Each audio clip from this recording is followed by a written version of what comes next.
Hello, Tracy here with another scrapbooking process video. I know that bag says hip kit, but this is not a hip kit that I'm using today. This is the Bright Side collection from Fancy Pants. I just put it in a bag that happened to be a hip kit bag. So I'm starting off this project by familiarizing myself with both the photo I'm using, and I really love this photo because it is a photo of, it's kind of like, I love behind the scenes photos, first of all, and it's a photo that I took of the kitchen area of the restaurant that my husband and I had lunch at. And when I'm just explaining there, I was filming a real-time video for my Patreon supporters, and so that's why my hands are moving so much. But I'm basically saying that the restaurant has this window and you can look down into the kitchen. And I'm just explaining that we were sitting right alongside where those windows are, and so we could look down and see the woman who was making our sandwiches. And so I snapped a picture of that. We often take a selfie on our anniversary, like a selfie at the table or in the car, but I decided to use this as my anniversary photo this year. And so I'm going to have a look at the Bright Side collection, and I really love this background paper from this collection. And I was going to use it as a mat, as you see there, but the paper really strikes me as making a nice background. And I feel like with all that black in the photo, I kind of feel like this would be a really striking layout to or a photo to add to a black background layout. So I also really love that yellow paper, although the messaging on it doesn't work for the page. This I thought I'd hang on to for Canada Day, but I do like the other side of it. This collection does come with 2 pieces of each paper, so you can just freely use it and not have to worry about saving a piece for another project or whatever. So I'm just going to use it up, even though I have an idea for another page using one of those papers. So what I'm pointing out here is that the yellow in the chipboard is more of a mustardy yellow than what that paper is, but this flower is a beautiful yellow that I think will work really well. And I'm thinking I'm either going to use this floral paper with multicolors in it, or I'm going to go with a completely monochromatic page. Although if I do a monochromatic page, it won't technically be monochromatic because I do plan to use the green leaves with that crochet flower. So at this point, I'm picking out die cuts that might go with my colorful page or with my monochromatic page. So the macarons would work because this place actually has a bakery as well, and we sometimes get macarons there, although we didn't this time. I'm picking out any black and white embellishments from this ephemera kit from the Bright Side collection. And pretty much everything I use on this page is from the Bright Side collection until I get up to the final stages of embellishing, and I'll tell you when that is. Then there's also this set of tags that come in the Bright Side collection. I'm just pointing out things that I like that wouldn't necessarily go with this page, but I do really like it. There are a lot of embellishments in these packs. They come jam-packed, filled with lots and lots of goodies. This paper on the packaging is a white and yellow polka dot, and I thought I might use that as one of my layers, so I just took that out. Because so much of the other yellows in this collection are more of that mustardy color of yellow, I'm being very selective in what I pick, because at this point I'm leaning very much towards the monochromatic yellow, black and white page as opposed to the multicolored. So I'm just kind of thinking about that, and what am I going to do first here? Yeah, so I went to my dining room to get a little plate, because what I was doing there was I was looking for a dish to put my little embellishments that I've picked out, and I didn't have one handy, so I just went into my dining room. I'm just talking about my nails. It's hard to pick up things up. I've got a shellac coating on my nails, which I'm not used to, and so my nails are very thick. I'm not used to that. I do like the shellac finish, but I don't know if it's for me. I don't typically get my nails done professionally. I usually do my own nails. So here we are with that background paper. I just trimmed it down. And one thing that I'm thinking about potentially doing is still matting this page, but instead of using the black paper for the mat, I might use a white and black paper. I often use a black and white background to mat my photos, or to mat my pages. And so I'm just matting my photo here with black, with a solid black cardstock, just because I like the look of it. It really bumps up the contrast. And that's what I'm really going for in this page, is a high contrast look to it.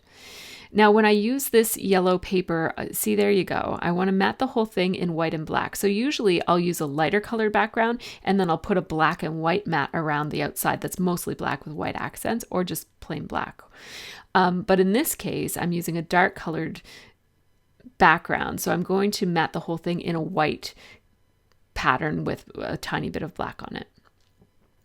So there I am, just trimming off that packaging from Fancy Pants because I really like the pattern on it. So I'm going to use that as one of my layers.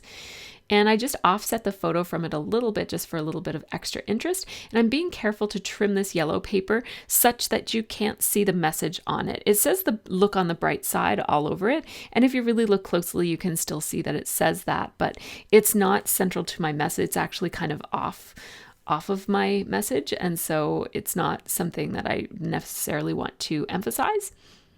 So because I plan to mat this in that white and black pattern paper with the loopy writing on it, that's also from the same collection, I need to cut this down. So I just took 1/2 inch off of 2 adjacent sides to make this paper 11.5 by 11.5 instead of 12 by 12. Now I'm just going to trim off the manufacturer's strip on this loopy handwriting paper. And again, the message is not what I want here. I forget even what this says, but it wasn't the message that I wanted, but I just wanted to be able to have that really pretty white and black background on the matting. And so because I love this paper so much, I love both sides of it, and I do have 2 pieces, but I decided to cut out the center just to save that beautiful paper. I don't always do that, but if I particularly love a paper, I will do it just so that I have some scraps in the same pattern. And I do like both sides of that one too, so that's another reason to hang on to it. So here's my little half-size sewing machine. This is my Kenmore half-size, but I also have it's basically the exact same machine, but a little bit updated, and it's the Genome New Home sewing machine, and I really loved that sewing machine. If you're looking to get the same machine that I have, it is the New Home Sew Mini. This is the Kenmore half-size, which you can't get anymore, and it was the same as the Genome Sew Mini, which... yeah, I hope I said that right. So the sewing machine to look for is the Genome New Home sewing machine, is the one that is like this one. And I have 2 of them. I keep one threaded with black thread and one threaded with white thread. And it's easy enough to change the thread. You don't need 2 sewing machines. I'm a little bit spoiled. I like being able to grab the sewing machine that has the thread that I want in it. But if space or money or whatever was an issue, then of course just one would of course do. I actually bought my second small sewing machine off of the person who won it. So we were giving it away. Actually, Mo won it through Scrapbooking Cards Today and through a contest that they were having. And then and then she offered to give it as a giveaway for our crop last year, our international scrapbooking crop that we have on Facebook. And so that was the grand prize. But the person who won it would prefer us to make a donation to domestic violence. And you see the sticker resources there on my sewing machine. And so instead of getting the sewing machine, so what I did was I bought it off of her. So I decided to keep the sewing machine for myself and have the second one for the black thread. And then the retail value of the sewing machine, I donated in her name to a domestic violence charity. And so that's how I wound up with 2. It's a bit of an interesting story. So there's the sewing. I just decided to sew around both the outside edge and also on one of the layers there for a bit of extra interest. And now you see me just playing around with how I might want to put together some of these die cuts that I picked out from the ephemera pack from the Bright Side. And I'm thinking I might want a little cluster up in the top left-hand corner there. I love how that little black heart looks layered with that little tag, the black and white tag. So I'm definitely going to do that. And here I'm pulling in the flower, and the flower is really going to be the main embellishment on this. I like all my pages to have at least one interesting embellishment that's a little bit different, like not just a piece of paper, but something that's either fabric or layered paper or something with some texture or interest to it. So the flower will suit that purpose. I'm going to switch out the leaves just because these leaves have a bit more of a yellowy tone with them. And where I am going with a monochromatic, although not strictly monochromatic, but a mostly monochromatic look here, I thought that the yellowy green leaves would look better than the vibrant plain green. So I'm just having a look at the chipboard pieces and what pieces might go with it. I really love adding chipboard to my pages. And I like that these, so I'm running into a problem with these arrows where I really like them. I like that they pick up on the wonky kind of doodly look of the frame that's over on the left behind the flower. But I wish there were either 3 curvy ones or 3 straight ones or 3 of each. That would be awesome. I feel like these 3 arrows really don't work well together. So I'm thinking about maybe just using one of them. And I like the loopy arrow because it does pick up on the loopiness on the other side and just kind of balances that look off a little bit. And so here I go. I'm going to straighten out that little piece of scalloped trim there. It's just a piece of pattern paper. That came in the die cut set. I'm going to straighten that out when I go to glue it down. So what am I doing now? So I just zoomed out so that you can see a little bit more of what I'm doing because I'm going to pull out my chipboard collection. So my chipboard is, and right away I saw that yellow flower with a black dot in the center. And that's perfect. So I put that as something that I might want to put up in the top corner there.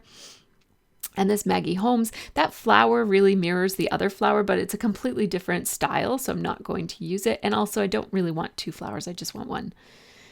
I like this Love You frame, and I like how it's nice and kind of doodly. It's less formal than the frame that I had there. So I'm actually thinking at this point of layering the 2 frames, but I'm going to move away from that in a minute. Now, I really love this flag, and actually, you know what? It would have looked fine there. I really like where I just had it. Maybe I there's an idea. I maybe could have done that instead, but I end up deciding to put it here. But yeah, from overhead, I really like how it looked in the other spot.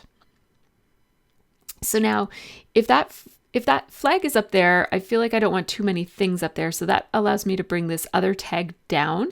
And that does 2 things. It balances off a little bit, but also it gives something white for that little bit of the scalloped black and white trim.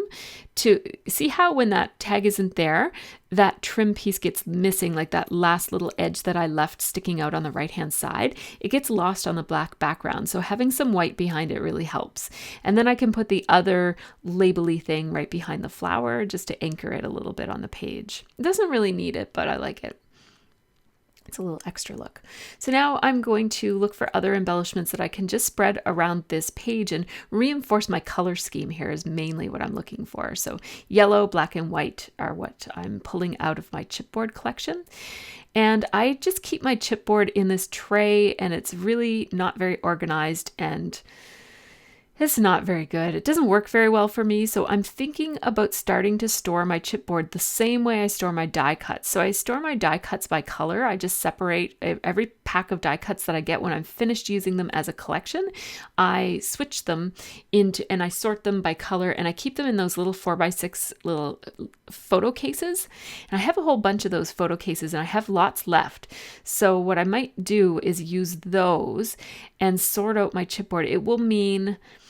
it'll be a bit of a hassle because what it will mean is de-sticking them. So I'll either have to put talcum powder on them or stick them onto wax paper. I don't know if I'm ready to do that, actually. I might have just talked myself out of that one. So as you see, I'm just picking out some hearts. And at first there were some hearts and some flowers, but I ended up deciding to just stick with a consistent motif. And so I went with the hearts instead of, and got rid of the flowers so that the only flower is this one crocheted flower. And I really like that yellow ticket. You might have seen me try to use another copy of it. I have 2 sets of the same chipboard, and you might have seen me try to use it elsewhere earlier on in my trialing process, but I decided not to use it at all. Now I pulled out my enamel dot leftovers. I have a whole bunch of leftovers of enamel dots. I don't use as much enamel dots as many people do, and they were coming in kits for many, many years. Kind of like almost every kit I received from Studio Calico or whatever kit club I was subscribing to, they all came with enamel dots. Scraptastic, and then later the Hip Kit Club doesn't have quite so many, but as a result, I ended up with a whole lot of enamel dots, more than I could ever use. But I do like the selection. Like I like being able to pick the right yellow, like not just being limited to having the yellow I have on hand. So I'm just going to start. I feel like I got a little bit carried away with the embellishment selection, so I just want to glue some things down. So you see me just kind of working my way from the top layer to the bottom layer in terms of just gluing one thing to another, and then I'll put it all down on the page after a while. This adorable little black heart, I adore it. It's so cute. And I just had to trim it down a little bit. It had a little bit of a little earmark on it or something. And now I'm just going to place this. It already has some adhesive underneath of it, pardon my hair. And yeah, my hair's going to pop in for the next couple of videos until I figure out my camera. I changed my camera angle this time, so hopefully it's not as bad as it was last time.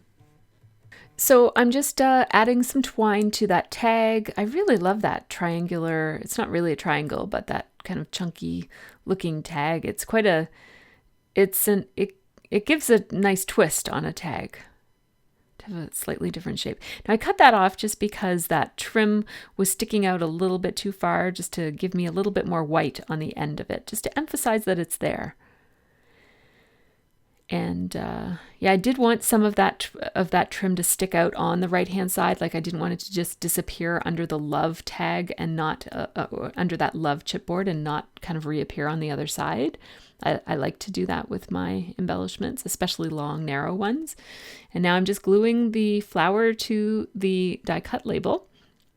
And I got a bit of adhesive on my background, but that Tombow adhesive is pretty forgiving. You can just roll it up with your finger, and the oils from your fingers just help to loosen it off the back of the page, and then you can just kind of it becomes a little ball and you can just get rid of it. So I just have to decide where the flower goes to decide where the frame goes, and then I just put it all down, like just press on it to make it all stick. And I'm deciding to put the leaves like this. And again, this is my one exception to an otherwise monochromatic layout. So it's just got the only color besides black and white on this is yellow, and then this pop of green. And one thing that I was saying to my Patreon members is that sometimes adding that pop of another color can actually really emphasize the monochromatic nature of a page. And so even though it's not technically monochromatic, it actually makes it more noticeable that there's a whole lot of yellow on this page when you add the green. So it's all about, it's not necessarily all about like following rules that say, oh, monochromatic mean I only have to use one color. It's more about how do I emphasize that monochromatic look the most and get what I want, and not necessarily like it doesn't matter about following rules of, oh, in order to call this monochromatic, it absolutely must only have one color. So I'm just going to get my roller date stamp. This is my Chamel roller date stamp. I do have just an office one, but I can't find it anywhere, so I'm using this one. This one is fine too. It just annoys me when I lose things. So there we go. I'm going to layer this label. I just put the date, June 21st, which is the day of my anniversary, on there. I used a pop dot because I'm layering it with a piece of chipboard. That flag is, of course, a chipboard. And I'm not in love with the way these hearts are looking. I'll tell you what I don't like about it. There's not enough variance between the sizes of them, and I don't like how that enamel heart or puffy heart or whatever you want to call it is so different from all of the other hearts on the page. And so I'm looking through and trying to see, is there another version of that little tiny black heart that I love so much that's right under my wrist right now, right there in the bottom corner? Because I love that. And if I had one, I would totally use it, but I don't. So I grabbed my Confetti Punch by Martha Stewart. It's Heart Confetti is the name of it. And it's not my smallest confetti heart, but I do like the size of these little tiny hearts that this one punches. I have another one that's a punch anywhere on the page heart punch, and it makes teeny weeny little hearts. But this one is good because it'll make a heart the size that I want it. And I did want it to be a black heart, but I wanted it to have a white outline around it. So I decided to punch it out of white and then color in a black heart. And now to tie the two hearts together and all of the hearts together, I decided to go ahead and outline some of them. I'm outlining on a pretty slick surface. So those chipboards have like a shiny outside of them. So I am using a Staedtler Lumo color pen, which is, you don't have to use that exact one, but as long as you use a slick surface writer like an American Craft Slick Writer or a Sharpie marker, not pen, but marker. So outlining really ties together the yellow hearts, it ties them in with the black hearts, and I end up with 3 hearts in each cluster. I'm adding an enamel dot of opposite color to the hearts, the large chipboard hearts that I have. And not sure what I'm thinking about doing here. Yes, so I want to put the name of the restaurant, and I'm just looking for where I could potentially put it, and I decided to put it in the yellow heart down here. It says Edible Matters. And now I'm doing a close-up here because I thought I was done. And it actually wasn't until I was about to take the photos that I realized, wait a second, this page doesn't have a title. I completely forgot. Also, I really feel like that little cluster of hearts up in the top left-hand corner is pretty contrived. Like, I don't like how perfectly triangular, and I don't know, it just doesn't look natural like that. So I'm going to change that. So I grabbed a couple of letter stickers. Those first ones I had my hands on were Lawn Fawn, Freckled Fawn, and now these ones are Pink Fresh Studios from the Mix collection. And I like these better because they're smaller. I'm going to fit my fairly large title. I mean, the word anniversary is fairly long, and so I have to spell out anniversary, and then also I'm going to decide to add the word lunch after anniversary. Doesn't seem to be taking as much space as I thought it might. I thought I'd have to kind of stack anniversary, like put anniversary or something like that, or anniversary. I wasn't sure how I would have to do it, but it turns out that I like it much better as one long title instead of stacked. So I decided to call it Anniversary Lunch like that, and maybe put some hearts around it like that. And now I composed this title on my waxed paper, which is what I often do, but then I thought I wish that I had put it on my Thicker's alignment tool, because it's just so easy to move it from the tool to the layout. And then it seemed like, oh, this is like the letters weren't sticking all that well to the ruler, and this is an American Crafts Thicker's alignment tool, and then I just decided, because that tag that I'm trying to layer it with is not a straight line, it's going to be really hard to make these letters line up straight because I don't have any reference point, and the reference points that I do have are not even or straight. So I just decided to take the extra time to put the letters on my Thicker alignment tool. And because I'm using such tiny letter stickers, it didn't really do the greatest job, as you can see. They kind of spilled as they came off of the tool, which sometimes happens when you're using this tool with smaller letter stickers. It's designed to use with those larger thickers. You know, that's what thickers usually are, is big letter stickers. But I like using it for all sorts of things. So I like how that looks, and I like how it layers a little bit behind the label die cut that's right above it. And now it's so much easier to do a smaller word on it. I'm just evening them out a little bit, and at the last minute I decided to move this over, and this is going to solve my problem with the hearts up there in the corner that I wasn't liking how they were laying. This I like much more. This alignment of hearts with one down here and then the 2 little ones up top. Just scooching those around. Despite having used the alignment tool, I still have to scooch them around a little bit to line them up. And I like that. It's got fairly good readability, especially considering that those letters are directly on a patterned paper. I usually put letters on something plain so that you can see them better, but I like this. Those background little dash marks don't get in the way of reading it. So here are the close-up, like the video footage of it close up, and then there will also be some photos to follow. This page was really fun to make. I hope that you guys enjoyed the process of this one. Here are the photos that show you how this one looks. The first one is just the overall look of it. And I do really like the way that high contrast photo looks on this page with the black and white and the pops of yellow and the little tiny pops of green. I think this page is going to look really nice in my book because it's going to be so different from all the pages around it, before it and after it, that it'll really pop out and stand out among the other ones. And I like that for pages. I don't like my books to look too matchy-matchy with all the layouts made from the same collections or the same colors. I added an enamel dot to the center of that crocheted heart just to give it a pop of black to tie in with the other black elements. So as I mentioned, I hope you guys enjoyed this video. If you haven't subscribed already, please subscribe to my channel by pressing the button and check out these other videos. Thank you so much for watching. I really appreciate you sticking around to the end and following my channel, and leave me a comment if you've got anything to say about this one. Take care and have a really great scrappy week.